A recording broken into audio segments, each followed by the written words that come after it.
Hello and welcome to master pol science. Chapter है contemporary South Asia. So what is South Asia? South Asia में Bangladesh, Bhutan, India, Pakistan, Nepal, Sri Lanka, Maldives और आपके chapter में Myanmar और अफगानिस्तान को भी इंक्लूड किया गया है, लेकिन इन डेप्थ इसके बारे में आपके चैप्टर में नहीं है। एक मेजर पॉइंट, चाइना जो है वो साउथ एशिया में नहीं आता है। अब जो साउथ एशिया है उसके नॉर्थ में हिमालयाज हैं और साउथ में इंडियन ओशन है, अरेबियन सी है, बे ऑफ बंगाल है। तो नॉर्थ और साउथ में फिजिकल बैरियर्स होने के कारण किसी भी इंसान का इन्हें पास करना बड़ा ही डिफिकल्ट होता है। मतलब कि यहाँ पे सिक्योरिटी थ्रेट इतना नहीं है हमें।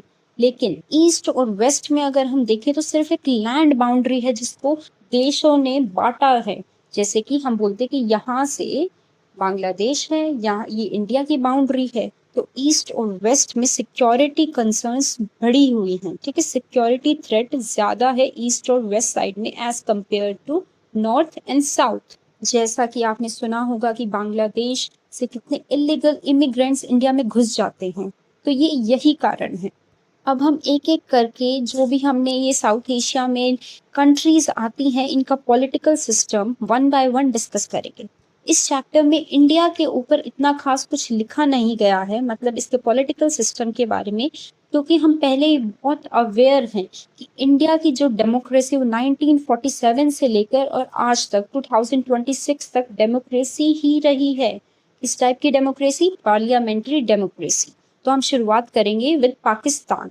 पाकिस्तान जिसमें कि मिलिट्री रूल और सिविलियन डेमोक्रेसी में ऐसे ऑन एंड ऑफ का सिचुएशन चलता रहता है कि कभी डेमोक्रेसी है, कभी मिलिट्री रूल आ जाता है, फिर से डेमोक्रेसी आ जाती है। तो इसको हम पूरा टाइमलाइन के थ्रू एक सिस्टमैटिक ऑर्डर में स्टडी करेंगे। तो जब 1947 में पाकिस्तान बनता है तो उसमें डेमोक्रेसी होती है। ठीक है, उस टाइम पाकिस्तान अंडर मोहम्मद अली जिन्ना, उसके बाद लिकायत अली खान। लेकिन फिर 1958 में पहला मिलिट्री कूप, मतलब कि मिलिट्री रूल आता है अंडर आयुब खान। आयुब खान के टाइम पीरियड के अंडर दो इम्पोर्टेंट चीजें हुई हैं। एक तो 1960 में इंडस वाटर ट्रीटी साइन की गई थी, इंडिया और पाकिस्तान के बीच वॉर होती है। फिर आयुब खान के बाद 1969 में आते हैं याह्या खान, जिनके मिलिट्री रूल के अंडर ईस्ट पाकिस्तान एक अलग नेशन बांग्लादेश बनाने की डिमांड कर रहा था। और जैसे ही 1971 में बांग्लादेश बनता है वैसे ही पाकिस्तान में जो मिलिट्री रूल है ख़त्म होता है और जुल्फ़िकर अली भुट्टो के अंडर डेमोक्रेसी फिर से इस्टेब्लिश होती है। 1973 में पाकिस्तान का एक नया संविधान, नया कॉन्स्टिट्यूशन बनाया जाता है। लेकिन फिर से 1977 में डेमोक्रेसी का दौर ख़त्म होता है और ज़िया उल हक फिर से मिलिट्री रूल को शुरू कर देते हैं। 1988 में बेनज़ीर भुट्टो आती हैं, उनके अंडर डेमोक्रेसी फिर से आती है।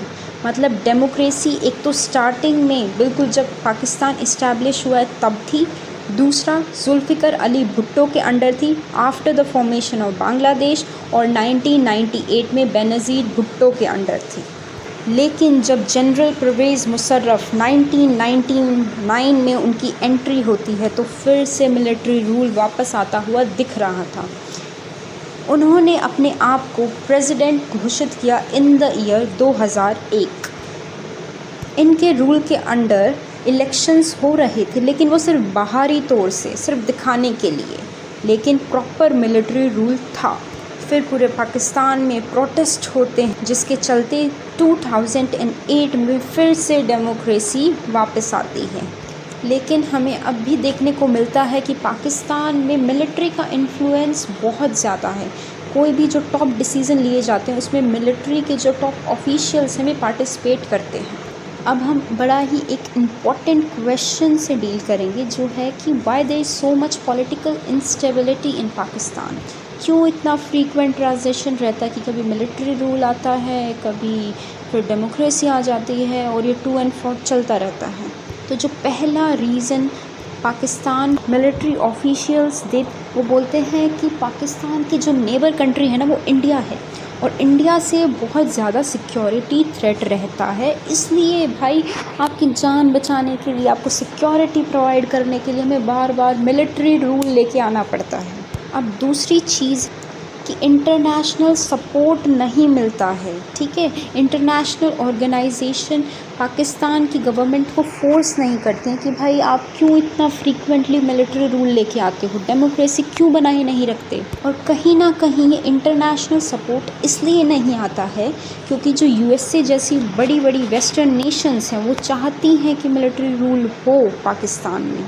तो एक तो मिलिट्री रूल में डिसीजंस बड़े क्विकली लिए जाते हैं, और दूसरा जब मिलिट्री रूल होता है तो सिटीजन्स जो ओपोजिशन, ठीक है, आप प्रोटेस्ट नहीं कर पाते हो, आप प्रेशर क्रिएट नहीं कर पाते हो गवर्नमेंट पे, you can't hold them accountable. USA ने बड़े स्ट्रैटेजिकली पाकिस्तान को यूज़ किया है अगेंस्ट रशिया, अगेंस्ट यूएसएसआर।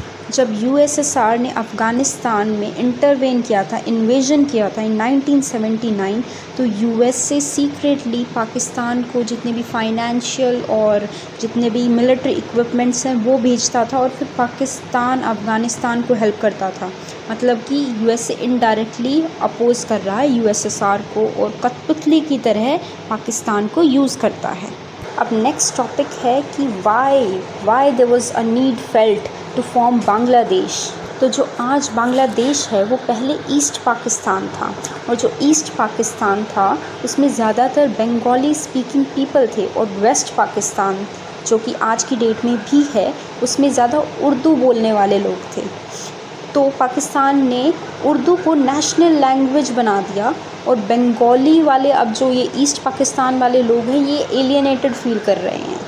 इसके लिए लैंग्वेज प्रोटेस्ट हुए थे 1952 में। अब दूसरा कारण है कि जो ईस्ट पाकिस्तान है वहाँ से जूट एक्सपोर्ट होता है, और उससे पाकिस्तान को बहुत प्रॉफिट होता है। मतलब कि ईस्ट पाकिस्तान फाइनेंशियली बहुत हेल्प कर रहा था, लेकिन उसे ऐसा फील हुआ कि पाकिस्तान की जो गवर्नमेंट है वो उतना, मतलब उसके ऊपर ध्यान नहीं देती है, वहाँ पे इतना डेवलपमेंट नहीं कर रही है, इंफ्रास्ट्रक्चर क्रिएट नहीं कर रही है, वो डिस्क्रिमिनेटेड फील कर रहे थे। अब फाइनल स्ट्रोक आता है 1970 में, जब जनरल इलेक्शन होते हैं।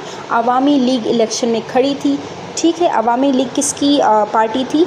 शेख मुजीबुर रहमान की। उन्होंने मेजॉरिटी के साथ इलेक्शन को जीता, लेकिन जो वेस्ट पाकिस्तान के लीडर्स थे, मिलिट्री गवर्नमेंट थे, उन्होंने पावर ही ट्रांसफ़र नहीं की उन्हें। पहले तो अब ईस्ट पाकिस्तान वालों ने बोला कि भाई ऑटोनॉमी दे दो, नहीं दी। उसके बाद उन्होंने फाइनली बोला कि नहीं भाई, अब तो हमें इंडिपेंडेंस ही चाहिए पाकिस्तान से। जब ये प्रोटेस्ट शुरू होते हैं तो पाकिस्तान की गवर्नमेंट ऑपरेशन सर्च लाइट लेके आती है, जो भी प्रोटेस्ट कर रहे थे उनको मार देती है, अब्यूज़ करती है। वो टोटली जो मूवमेंट चल रहा था उसको सप्रेस करने की कोशिश कर रही थी। तो जब शेख मुजीबुर रहमान ने डिक्लेयर किया कि भाई बांग्लादेशी इंडिपेंडेंस चाहिए, उन्हें अरेस्ट कर लिया गया। जब इतना ख़राब माहौल था तो वहाँ से बहुत सारे लोग, ईस्ट पाकिस्तान से बहुत सारे लोग माइग्रेट करके इंडिया में आने लगे। फिर फाइनली दिसंबर 1971 में जब इंदिरा गांधी हमारी इंडिया की पीएम थी, उन्होंने मैटर में इंटरवेन किया, ईस्ट पाकिस्तान को सपोर्ट किया और मिलिट्री हेल्प दी। मतलब इंडिया की आर्मी ने जो पाकिस्तान की आर्मी थी उनको चारों तरफ से घेरा, उनको सरेंडर करवाया और बांग्लादेश बनाया इन 1971। अलग देश बनाने के बाद शेख मुजीबुर रहमान पहले पीएम बनते हैं बांग्लादेश के, और 1972 में वे अपना कॉन्स्टिट्यूशन बनाते हैं। कॉन्स्टिट्यूशन कैसा? पार्लियामेंट्री सिस्टम बनाते हैं, सेक्युलरिज्म लाते हैं, डेमोक्रेसी लाते हैं। लेकिन 1974 में हालत बहुत ख़राब हो जाती है, इकोनॉमिक क्राइसिस आ जाता है, फेमाइन है। तो वैसे तो परिस्थितियाँ ख़राब चल ही रही थी, लेकिन 1975 में जो शेख साहब हैं ये इंट्रोड्यूस करते हैं प्रेसिडेंशियल सिस्टम को, और वन पार्टी सिस्टम ला देते हैं। क्या बोला कि जो अब मेरी पार्टी है सिर्फ वही रहेगी, जो मल्टी पार्टी सिस्टम था वो ख़त्म कर दिया। इन चीज़ों के चलते हुए आप इनकी और इनकी फैमिली की कर दी जाती है। फिर 1979 में फिर से इलेक्शन होते हैं, और ज़ियाउर रहमान जिन्होंने बांग्लादेश नेशनलिस्ट पार्टी बनाई थी, वो जीत जाते हैं। लेकिन 2 साल बाद 1981 में उनकी भी मृत्यु हो जाती है। फिर अगले साल मिलिट्री रूल आता है अंडर हुसैन मोहम्मद इरशाद। इन्हें 5 साल के लिए प्रेसिडेंट भी बनाया जाता है, लेकिन इनके टाइम पीरियड में इतना प्रोटेस्ट होता है कि इन्हें रिज़ाइन करना पड़ता है। फिर 1991 में फाइनली मल्टी पार्टी सिस्टम फिर से बांग्लादेश एडॉप्ट करता है।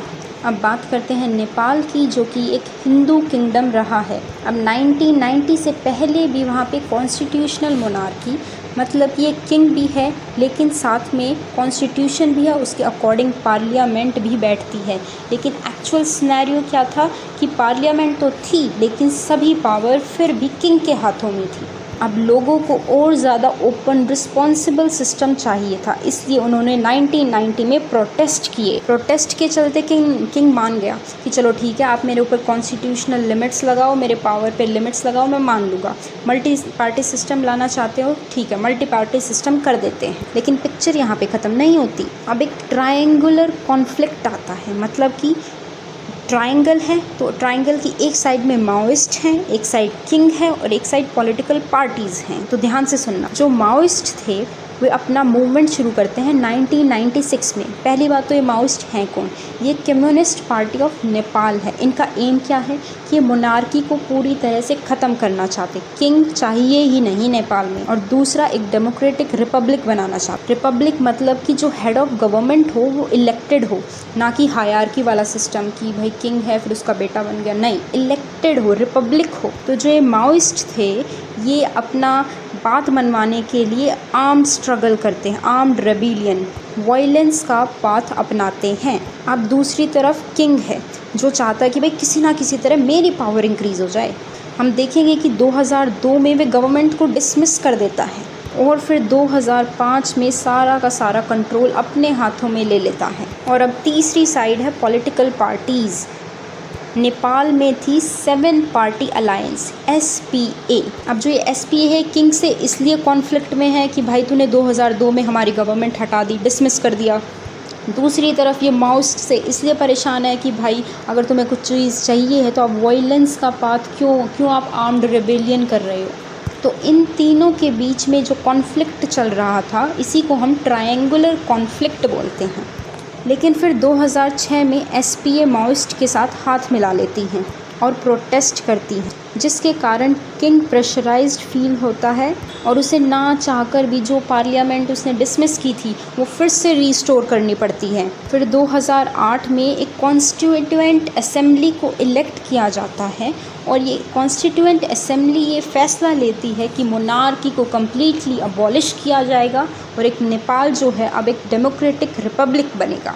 Now we will study Sri Lanka, जिसका पहले नाम शियोल था, जिसको इंडिपेंडेंस 1948 में मिली। अगर आप श्रीलंका का कॉम्पोजिशन देखोगे तो मेजॉरिटी ऑलमोस्ट 74% उसमें सिन्हालाज हैं और कुछ 25% के अराउंड श्रीलंकन तमिल्स हैं। तो आप सोचोगे कि तमिल्स भाई श्रीलंका में कहाँ से पहुँच गए हैं। तो जो ब्रिटिशर्स थे वो यहाँ से तमिल से लोगों को लेके गए थे ताकि वहाँ पे प्लांटेशन का काम करवा सकें, ठीक है। तो अब वो वहीं रहते हैं, इसलिए वहाँ पे आपको श्रीलंकन तमिल्स देखने को मिलेंगे, लेकिन एक माइनॉरिटी की फॉर्म में।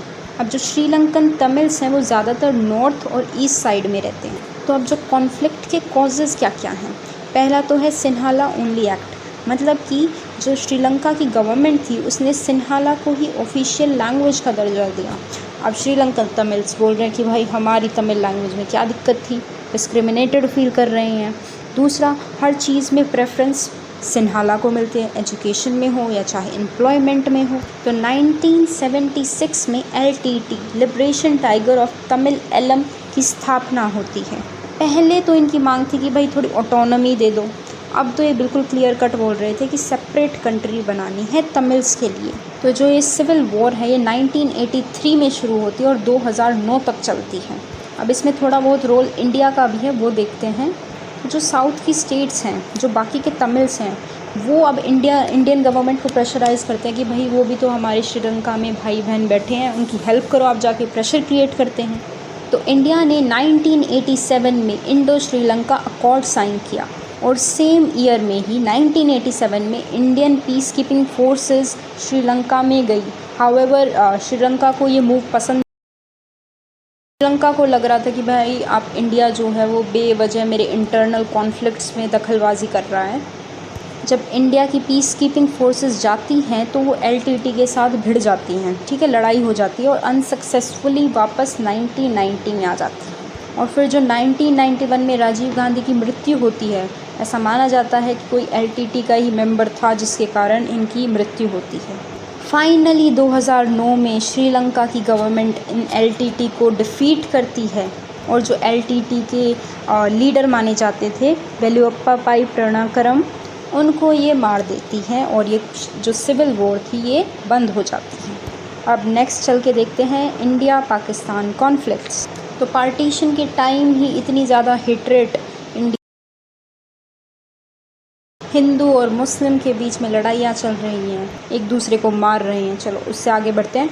1947 में ही पहली लड़ाई हो जाती है, किसके ऊपर? कश्मीर के ऊपर, ठीक है, पीओके के ऊपर। तो जो पीओके है उसमें ट्राइबल इन्वेजन करवाता है कौन? पाकिस्तान। इस मैटर में फिर एंट्री होती है यूएन की, ठीक है, वो सीज़ फायर करवाता है, मीडिएट करता है। तो डिसीज़न आता है यूएन का कि भाई पहले पाकिस्तान जो अपने ट्राइबल फाइटर्स आपने घुसाए हैं इंडिया में पीओके में, आप पहले वो पीछे लीजिए, ठीक है, इंडिया भी मिलिट्री कम करेगा। और फिर प्लेबिसाइट कंडक्ट करवाएंगे यहाँ इस एरिया में कि लोगों से पूछेंगे, कैसे इलेक्शंस करवाएंगे कि भाई आप इंडिया के साथ रहना चाहते हो, पाकिस्तान में जाना चाहते हो, लेकिन आज तक वो नहीं हुआ है।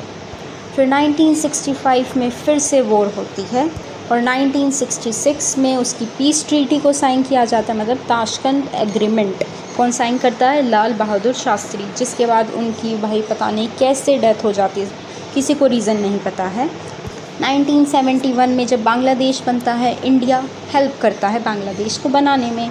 अच्छा, एक पॉइंट मिस हो गया, 1960 में इंदस वाटर ट्रीटी साइन होती है, किसके बीच? आयुब खान और जो हमारे नेहरू जी थे वे ये साइन करते हैं। तो अंडर दिस ट्रीटी जो इंदस, चेनाब और झेलम वाली रिवर्स हैं, ये वेस्टर्न रिवर्स, ये पाकिस्तान को दी जाती हैं, और जो रवि, ब्यास, सतलुज है, ये ईस्टर्न रिवर्स हैं, ये इंडिया को दी जाती हैं। लेकिन करंट सिनेरियो देखोगे तो 2025 में इसको बंद कर दिया गया है, ठीक है, किसके बाद? पहलगाम अटैक के बाद।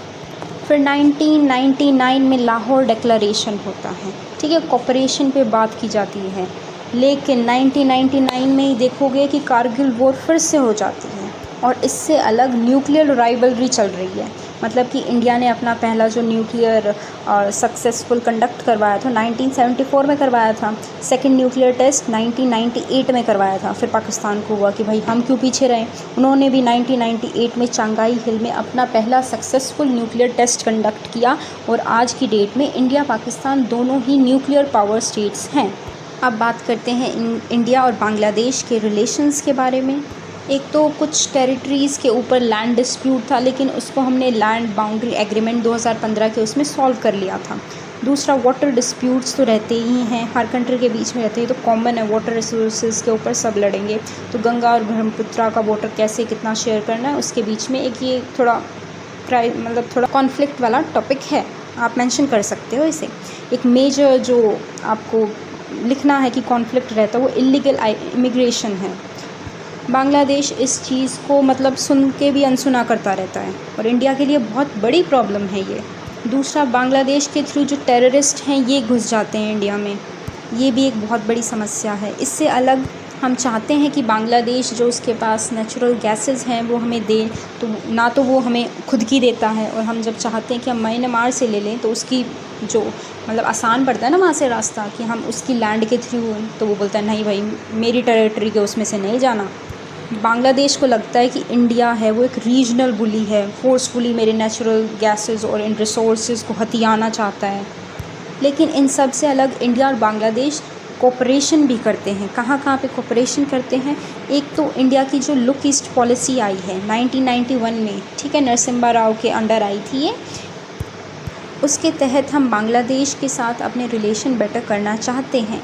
हम जब डिज़ास्टर मैनेजमेंट के ऊपर हम कोऑपरेट करते हैं बांग्लादेश के साथ, ठीक है, क्राइसिस के टाइम में हम फूड एड सप्लाई करते हैं।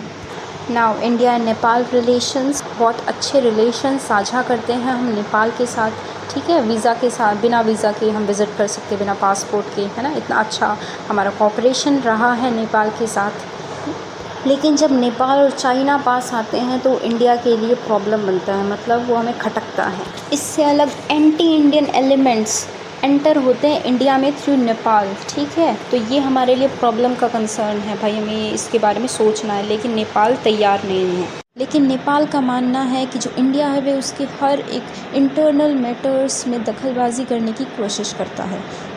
इन चीज़ों से हट के इंडिया और नेपाल कोऑपरेट भी करते हैं, जैसे कि ट्रेड में इंडिया ने इन्वेस्ट किया है और एक हाइड्रो इलेक्ट्रिक प्रोजेक्ट स्टार्ट किया है नेपाल में। और जैसे कि नेपाल एक लैंडलॉक्ड नेशन है तो India give access to the seas to Nepal. Next is India and Sri Lanka, इन दोनों के बीच में ट्रेड एग्रीमेंट्स हैं। दूसरा, ये डिज़ास्टर के ऊपर एक साथ मैनेज भी करते, मतलब कि at the time of crisis they are going to help each other. लेकिन जो प्रॉब्लम है वो है LTTE। जब इंडिया ने अपनी पीस कीपिंग फोर्सेस भेजी थी तब भी श्रीलंका को अच्छा नहीं लगा था और इंडिया मजबूर था, क्योंकि पब्लिक प्रेशर था इंडियन गवर्नमेंट पे। अब इंडो भूटान की बात करते हैं तो बड़े ही अच्छे संबंध हैं इंडिया और भूटान के बीच में। इसी के साथ वो मालदीव्स के साथ भी बड़े ही अच्छे संबंध रखता है। तमिल मर्सनरीज़ ने जब श्रीलंका से अटैक किया था मालदीव्स के ऊपर, मर्सनरीज़ क्या होते हैं, मतलब वो एक तरह से पेड होते हैं, मतलब अटैक करने के लिए आप उनको पैसे देने पड़ते हैं, ठीक है। तो उस टाइम पे मालदीव्स ने हेल्प मांगी थी इंडिया से और इंडिया तभी के तभी गया था अपनी नेवी के साथ और उन्हें रोका था। और मालदीव्स को इंडिया से बहुत सारा टूरिज़्म मिलता है जिससे उसकी इकोनॉमी चलती है। अब हम बात करेंगे शार्क के बारे में। It was formed in 1985। इसका हेडक्वार्टर है काठमांडू में। पहला समिट हुआ था ढाका, बांग्लादेश में। इसके मेंबर कौन कौन हैं वो याद रखने के लिए एक शॉर्ट ट्रिक है, डेट इज़ BBIM, बिबिम, NPSA, नप्सा। तो ऐसे करके याद रखना, मतलब कि बांग्लादेश, भूटान, इंडिया, मालदीव्स, नेपाल, पाकिस्तान, श्रीलंका और लास्ट में ए जो है वो अफ़गानिस्तान को डिनोट करता है। और इसको लास्ट में क्यों रखा गया है, क्योंकि शार्क को इसे सबसे लास्ट में ज्वाइन किया इन द ईयर 2007। अब एक बार इसके एम्स एंड ऑब्जेक्टिव्स को देखेंगे। मेन तो ये इसलिए बना था ताकि जो अपना साउथ एशिया है इसमें पीस और स्टेबिलिटी लाई जा सके। दूसरा, ये सब नेशंस जो एक साथ के साथ ट्रेड करें, इकोनॉमिक कोऑपरेशन करें। Third, social and cultural development हो। फोर्थ, पॉवर्टी रिड्यूस हो। और फिर धीरे धीरे वो अपना कोऑपरेशन और भी टॉपिक्स में बढ़ाएं, जैसे कि agriculture, science, health and environment. अब शार्क के अंडर दो चीज़ें बड़ी ही इम्पॉर्टेंट हैं, दैट इज़ साफ्टा और एक SAFTA, SAPTA, that stands for south Asian preferential trading agreement, जो कि 1993 में आया था, जिसका एम था कि ट्रेड बैरियर्स जो हैं रिड्यूस करने हैं। और दूसरी तरफ है साफ्टा, ठीक है, वो फ्री ट्रेड एग्रीमेंट है जो कि बाद में साइन हुआ है इन द ईयर 2004, इम्प्लीमेंट हुआ है इन द ईयर 2006। और इसका एम था कि ट्रेड बैरियर्स खाली रिड्यूस नहीं करनी है, जो साफ्टा बोल रहा था, बल्कि रिमूव ही कर देने हैं। शार्क का जो लेटेस्ट समिट था वो 18th समिट था, जो कि 2014 में नेपाल में हुआ था। जो 9th वाला था वो होने वाला था कहाँ, पाकिस्तान में 2016 में।